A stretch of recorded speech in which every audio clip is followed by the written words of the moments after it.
আজিৰ ভিডিঅ'টো কোনো সংযোগ নহয়। এই ভিডিঅ'টো সেই ব্যক্তিজনৰ ওচৰলৈ যাব যাক ব্ৰহ্মাণ্ডই বাছনি কৰিছে।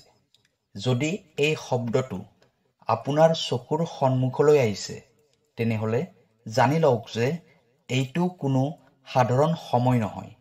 ইউনিভাৰ্ছে আপোনাৰ বাবে এটা সংকেত পঠাই দিছে আৰু কৈ আছে যে এই সময়ত সকলোবোৰ আপোনাৰ ফালে বহুত বেছি আকৰ্ষিত হ'বলৈ ধৰিছে।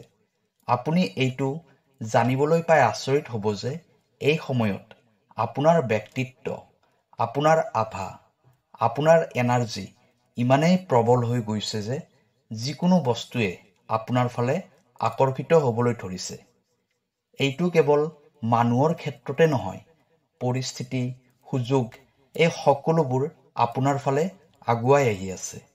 যিদৰে চুম্বক এটুকুৰা লোহাৰ ফালে আকৰ্ষিত হয়, ঠিক সেইদৰে আপুনি ব্ৰহ্মাণ্ডৰ সকলোবোৰ শুভতত্ত্বক আপোনাৰ ফালে আকৰ্ষিত কৰিবলৈ ধৰিছে। প্ৰিয় দৰ্শক, আছামিজ এষ্ট্ৰলজীলৈ আপোনাক স্বাগতম জনাইছোঁ। মই এষ্ট্ৰলজাৰ ধীৰেশ শৰ্মা। ভিডিঅ'টো শ্বেয়াৰ কৰি দিব আৰু কমেণ্টত লিখিব থেংক ইউ ইউনিভাৰ্ছ, জয় বজৰং বুলি। প্ৰিয় দৰ্শক, যদি আপোনাৰ ব্যক্তিগতভাৱে কিবা সমস্যা হৈ আছে, তেনেহ'লে ভিডিঅ'ৰ স্ক্ৰীণত দিয়া নাম্বাৰত আমাৰ সৈতে যোগাযোগ কৰিব। আমি আপোনাৰ সমস্যাসমূহ সমাধান কৰিবলৈ চেষ্টা কৰিম।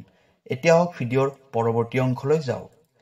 আপোনাৰ ভিতৰত এটা এনেকুৱা উজ্জ্বল ৰশ্মি জ্বলি আছে যিটো দেখা পোৱা নাযায়, কিন্তু অনুভৱ কৰিব পাৰি। মানুহে আপোনাক দেখিলেই আপোনাৰ ফালে আচৰিত ধৰণে আকৰ্ষিত হ'বলৈ ধৰে।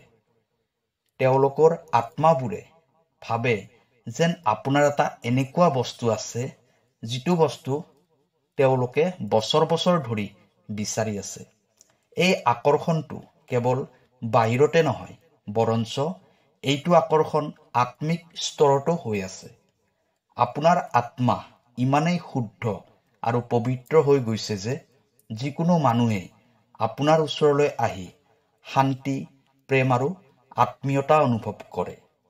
ইউনিভাৰ্ছে কৈ আছে যে আপুনি আপোনাৰ জীৱনত যিমানবোৰ সংঘৰ্ষ দেখিছে, যিমানবোৰ দুখ কষ্ট সহ্য কৰিছে, সেইবোৰ ব্যৰ্থ হৈ যোৱা নাই।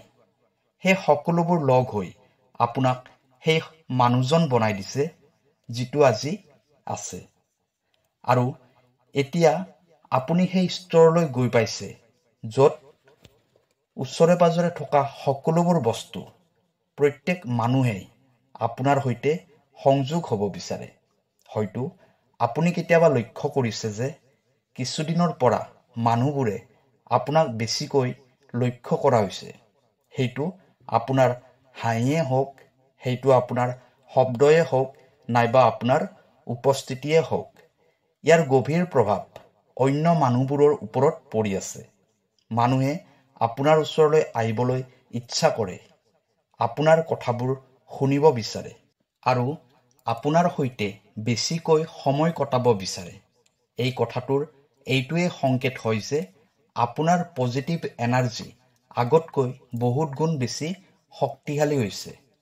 আপোনাৰ বাবে ইউনিভাৰ্ছৰ এই মেছেজটো বহুত গুৰুত্বপূৰ্ণ হয়, কাৰণ এই আকৰ্ষণ কেৱল মানুহৰ ধ্যান আকৰ্ষণ কৰাৰ ক্ষেত্ৰতে সীমিত হৈ থকা নাই। ইয়ে আপোনাৰ জীৱনৰ সকলোবোৰ ক্ষেত্ৰকে স্পৰ্শ কৰিছে। ইয়াৰ অৰ্থ হ'ল টকা পইচা আপোনাৰ ওচৰলৈ আহিব, সম্পৰ্কবোৰ ভাল হ'বলৈ ধৰিব, সুযোগবোৰো আপোনাৰ সন্মুখতে আছে। যেতিয়া এনাৰ্জিৰ প্ৰভাৱ ইমান প্ৰবল হৈ যায়, তেতিয়া ব্ৰহ্মাণ্ডৰ সকলোবোৰ দুৱাৰ একেলগে খুলিব ধৰে। আপোনাৰ ওচৰে পাজৰে থকা মানুহবোৰে আপোনাক দেখি এইটো অনুভৱ কৰি আছে যে আপোনাৰ ওচৰত এনেকুৱা কিবা এটা বস্তু আছে যিটো তেওঁলোকৰ ওচৰত নাই। সেইটো হ'ল আন্তৰিক শান্তি, আত্মবিশ্বাস আৰু প্ৰেমৰ ভাণ্ডাৰ। এইবোৰ কাৰণতেই সকলোৱে আপোনাৰ ফালে আকৰ্ষিত হৈ আছে।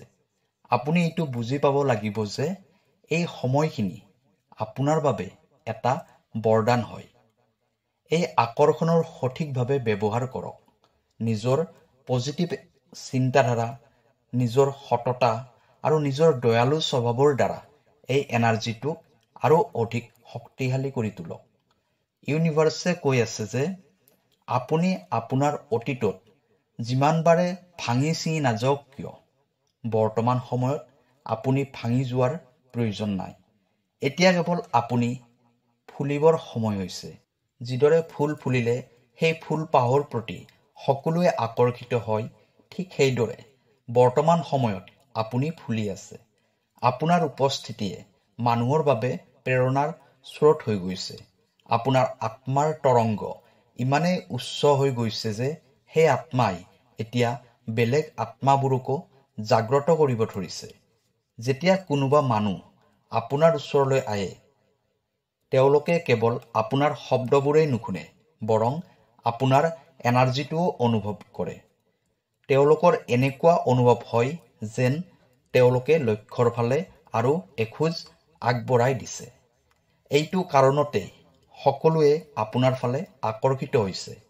ইউনিভাৰ্ছে আপোনাক এইটোও কৈছে আছে যে এতিয়া আপোনাৰ জীৱনত এনেকুৱা কিছুমান মানুহ আহিব যিয়ে আপোনাৰ যাত্ৰাত আপোনাক সংগ দিব, আপোনাৰ সংগী হ'ব। এইবোৰ সেইবোৰেই মানুহ হ'ব যিবোৰ মানুহ আপোনাৰ এনাৰ্জিৰ সৈতে মিল থাকিব। এইবোৰ মানুহ আপোনাৰ লগত থাকি নতুন কাহিনী ৰচনা কৰিব, আপোনাৰ জীৱনত সুখ সমৃদ্ধি আৰু সুযোগ আনিব। আপোনাৰ জীৱনত এতিয়া একো অভাৱ নাথাকিব। যিবোৰ বস্তু আপুনি বিচাৰিছিল সেই সকলোবোৰ এতিয়া লাহে লাহে আপোনাৰ ফালে দৌৰি আহিবলৈ ধৰিব। আপুনি কেৱল বিশ্বাস ৰাখিব লাগিব যে যেতিয়াই আপুনি অনুভৱ কৰিব যে মানুহবোৰ আপোনাৰ প্ৰতি আকৰ্ষিত হৈ আছে, এইটো সাধাৰণভাৱে নল'ব। এইটো ব্ৰহ্মাণ্ডৰ ফালৰ পৰা স্পষ্ট সংকেত হয়। আপোনাৰ সময় আহি গৈছে। কল্পনা কৰক যেন আপুনি সাগৰৰ পাৰত থিয় হৈ আছে। যেতিয়াই যেতিয়াই ঢৌবোৰ আহে সাগৰৰ পাৰটোক ধুৱাই দিয়ে, ঠিক সেইদৰে আপোনাৰ জীৱনলৈ সুযোগ আৰু আশীৰ্বাদৰ ঢৌ একেৰাহে আগবাঢ়ি আহি আছে। আপুনি কেৱল মুক্ত মনেৰে সেইটো স্বীকাৰ কৰি ল'ব লাগে। অলপ ৰৈ নিজৰ বুকুত হাত থৈ নিজকে সোধক, হঠাতে মানুহবোৰ মোৰ ফালে কিয় আকৰ্ষিত হ'বলৈ ধৰিছে? ইউনিভাৰ্ছে আপোনাক কৈ আছে যে এইটো কোনো সংযোগ নহয়। এইটো এইবাবেই হৈ আছে কাৰণ আপোনাৰ এনাৰ্জি সলনি হৈছে। আপোনাৰ এনাৰ্জিৰ ভাইব্ৰেশ্যন আগৰ দৰে হৈ থকা নাই। আপোনাৰ আত্মা ইমানেই শক্তিশালী, ইমানেই মেগনেটিক হৈ গৈছে যে নিজে নিজে আপোনাৰ ফালে সকলোবোৰ আহে। আপোনাৰ ওচৰে পাজৰে থকা মানুহবোৰে এতিয়া অনুভৱ কৰিব ধৰিছে যে আপোনাৰ ওচৰত এনেকুৱা কিবা এটা আছে যিটো তেওঁলোকৰ নাই। তেওঁলোকৰ এনেকুৱা লাগে যেন আপোনাৰ ওচৰত বহিলে, আপোনাৰ সৈতে কথা পাতিলে তেওঁলোকে শান্তি লাভ কৰে। এইবোৰ কাৰণতেই তেওঁলোকে আপোনাৰ ফালে আকৰ্ষিত হৈ আছে। ইউনিভাৰ্ছে কৈ আছে যে আপুনি এই পৰিৱৰ্তনটো সাধাৰণভাৱে নল'ব। এইটো আপোনাৰ বাবে এটা ডিভাইন সংকেত হয়। আপোনাৰ জীৱনটো এতিয়া নতুন দিশলৈ গতি কৰি আছে। আপোনাৰ যিটো আকৰ্ষণীয় গুণ আছে সেইটো কেৱল আন মানুহক আকৰ্ষণ কৰাই নহয়, আপোনাৰ ভাগ্যকো আকৰ্ষণ কৰিবলৈ এক্টিভেট হৈ গৈছে। ভাবকচোন আপোনাৰ ক্ষেত্ৰত কিমানবাৰ এনেকুৱা হৈছে যে কোনোবা অচিনাকি মানুহেও আপোনাৰ ফালে চাই হাঁহি মাৰিছে। হঠাতে কোনোবাই আপোনাক সহায় কৰাৰ বাবে আগবাঢ়ি আহিছে, অথবা বিনা কাৰণতে কোনোবাই আপোনাক বহুত সন্মান দিছে। এইবোৰ এইকাৰণেই হৈ আছে কাৰণ আপুনি এতিয়া মেগনেটিক হৈ গৈছে। প্ৰিয় দৰ্শক, ভিডিঅ'টো কেনেকুৱা লাগিলে জনাব। কাইলৈ আকৌ লগ পাম অন্য এটা ভিডিঅ'ত। ধন্যবাদ।